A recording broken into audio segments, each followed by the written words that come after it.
And you are the player representative for the Pistons with the NBPA. So you have an extra responsibility and obligation to your teammates. So can you talk a little bit about that? But you've said like this is a movement, it's not just a moment. So the what we're going through right now is literally history. It's going to be in the textbooks, and like one day your son will learn about the year 2020. Brooke, I mean, keeping up with you during COVID was probably one of my favorite things to do.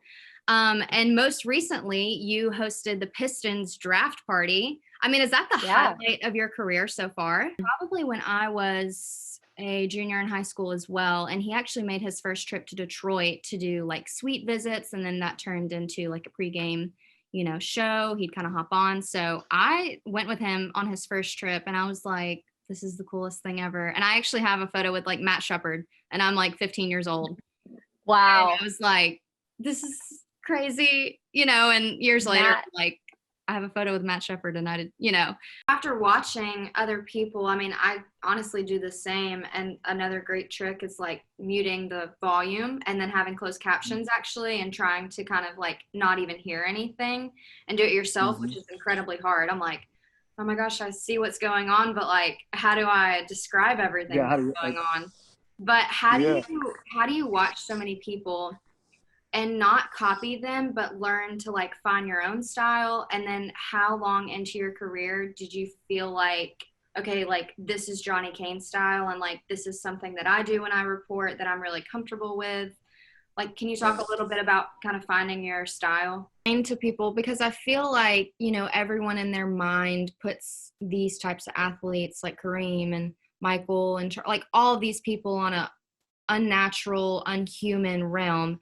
And you in that moment, like, did it ever enter your mind, I am good enough to be on the same court as these people? Like, can you explain a little bit of that feeling? Did you still feel like that 15-year-old boy, like, oh my gosh, this is Kareem Abdul-Jabbar, like, what am I going to do?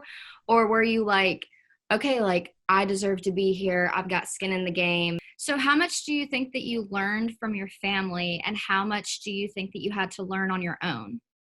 A lot in both cases. You said that in this day and age, it's a lot harder for young broadcasters to get started, which, Lauren, I don't know about you, but I feel I agree with that. There's so many people competing for the one spot. So did you Mhm. have a lot of mentors along the way? Like what was something that you would give advice to this generation about wanting to get into this industry where there is very little room for error?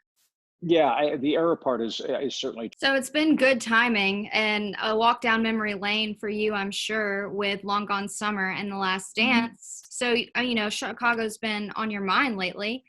Can you just explain the electricity of the 98 season? And like you said, you have to take over the microphone that your grandfather used. I mean, that has to be a pretty historic and sobering moment in your career. So can you just talk Yeah, about the yeah, obstacles it was maybe that hard. you faced? It was hard because again, Chicago's an interesting city, obviously, and we So didn't you have were there Twitter. We with didn't have with Shaquille Facebook. O'Neal. I was there with Shaquille O'Neal. Yes, I'm I a was there, big but that was a Shaquille couple of O'Neal years. That fan. was, yeah, that was Yeah. a couple of years later, right?